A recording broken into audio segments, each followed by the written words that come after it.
Alright, let's get started first. Find the Peachtree, now known as Sage 50 program icon on your computer. Usually on your desktop, look for an icon with a blue and green design that says Peachtree or Sage 50. If you don't see it, click on the Windows Start button in the bottom left, scroll through the programs list to find the Peachtree or Sage 50 program folder, and click to expand it. Inside the folder, find the Peachtree or Sage 50 application file, which is what we'll open.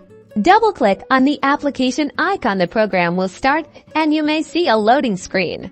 Once loaded, you'll see the Peachtree or Sage 50 welcome screen with options to open an existing company, open a sample company, or create a new one.